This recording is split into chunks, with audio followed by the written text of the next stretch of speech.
Halo teman-teman, welcome back to my channel Charles Lee. Oke, pada video kali ini saya akan membahas atau memberikan informasi tentang bagaimana cara menggunakan Fibonacci retracement. Seperti itu.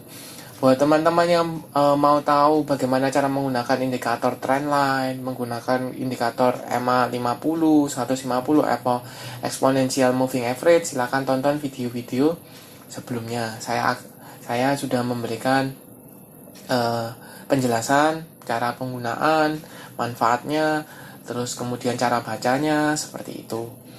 Oke, sebelum kita masuk ke pembahasan bagaimana cara penggunaan Fibonacci retracement, jangan lupa like, share, dan subscribe channel YouTube saya, Charles Lee. Buat teman-teman yang baru menonton atau baru mampir di channel YouTube saya ucapkan selamat datang, selamat menonton. Semoga video-video yang saya sampaikan, yang saya paparkan, semoga bermanfaat buat teman-teman sehingga bisa dipergunakan atau bisa memberikan wawasan tambahan informasi buat teman-teman dalam pengambilan keputusan di trading saham atau invest saham seperti itu. Buat teman-teman yang sudah like, share, dan subscribe channel YouTube saya ucapkan terima kasih banyak atas support dan dukungannya sehingga channel ini bisa berkembang seperti itu. Oke, tanpa berpanjang lebar lagi, kita langsung masuk bagaimana cara menggunakan Fibonacci retracement. Mungkin buat teman-teman ada banyak yang menggunakan banyak indikator. Indikatornya itu untuk menganalisa saham secara teknikal itu banyak. Salah satunya dinamis trendline itu ada lagi moving average, exponential moving average, terus ada lagi MACD, ada lagi Fibonacci retracement, ada lagi banyak lah. Saya nggak bisa sebutin satu-satu, tapi banyak. Nah, indikator apa aja yang dipakai itu relatif. Kenapa? Bisa cocok dengan Anda, misalnya kalau saya cocoknya di EMA, exponential moving average. Nah, itu bisa pakai itu. Kemudian penentuan pakai untuk menentukan arah itu saya biasanya pakai dinamis trendline seperti itu. Titik support resisten juga bisa pakai itu. Nah, biasanya saya menggunakan Fibonacci retracement ini untuk mencari titik kapan sih yang terbaik untuk entry. Seperti itu. Jadi cenderungnya ya ini untuk saya menentukan the best time-nya untuk entry, the best time untuk taking profit atau kalau taking profit sih relatif ya, tapi the best time untuk buy itu kebanyakan saya pakai Fibonacci retracement seperti itu. Nah, bagaimana caranya?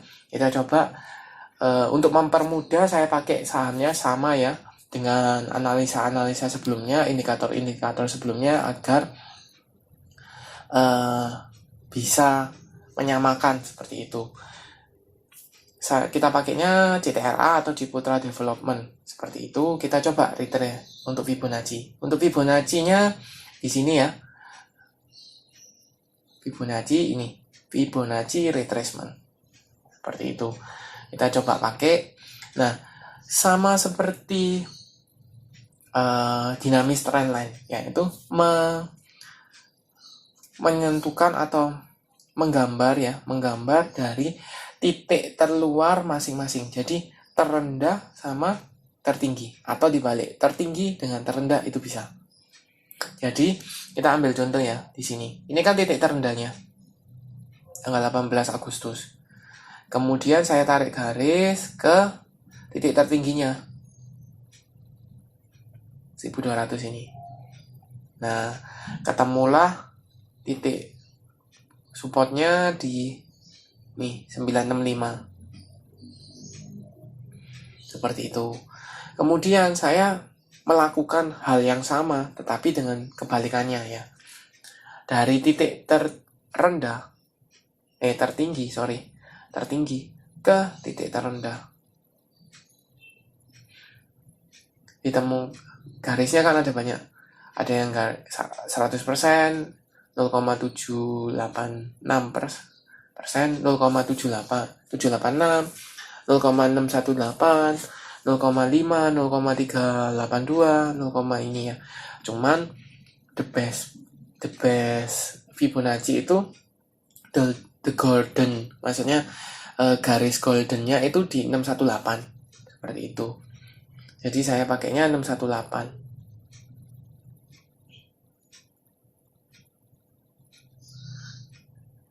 seperti itu. Ini kurang naik.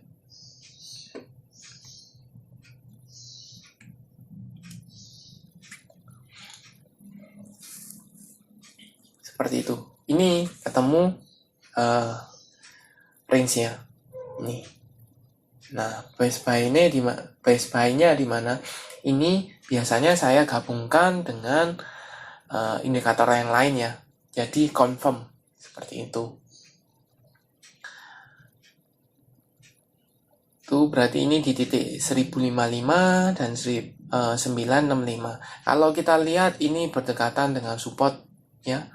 Supportnya ini sempat beberapa kali menahan, kemudian break. Ini gagal break, ya kan, seperti itu. Ini juga sama, ini supportnya mendekati area-area support. Nah, biasanya kalau saya mengkombinasikan.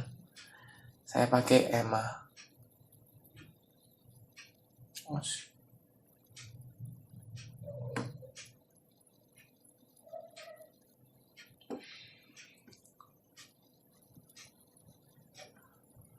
Saya pakai 2 EMA 50 dan 150.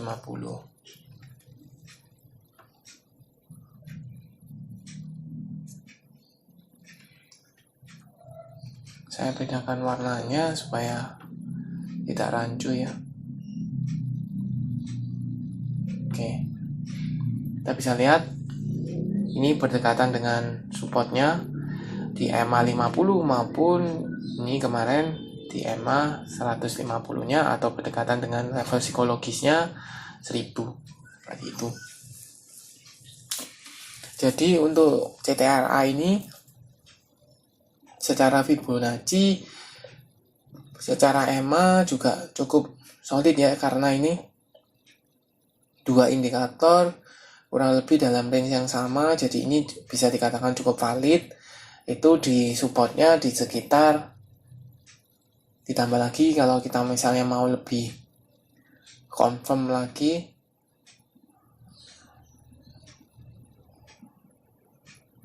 di sini ada support ya, 3 indikator hampir berdekatan di sekitar 1040 sampai dengan 1060. Berarti support terdekat dari CTRA ini kan belum bisa dikatakan break ya. Oh, sudah break ya dari sini. Jadi area-area supportnya di sini. Kalau base buy-nya, jika saham CTRA ini masih hijau, maksudnya tidak koreksi hijau, maka bisa base buy di sini.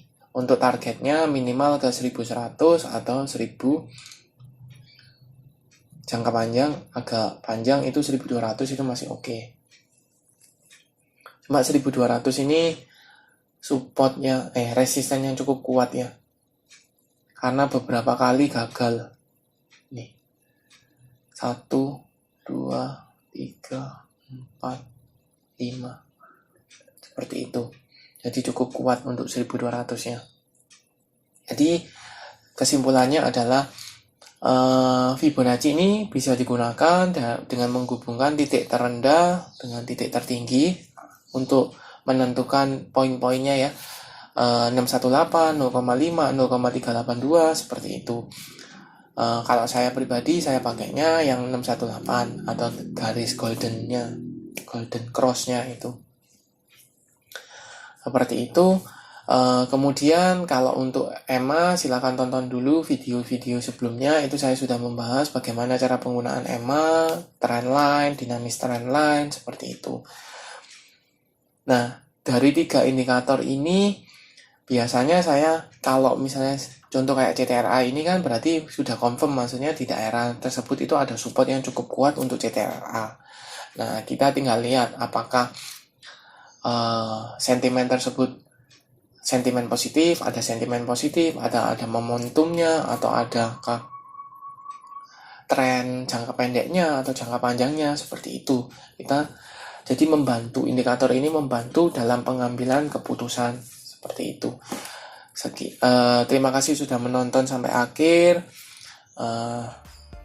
Jangan lupa like, share, dan subscribe channel YouTube saya, Charles Lee, dan nantikan video-video selanjutnya.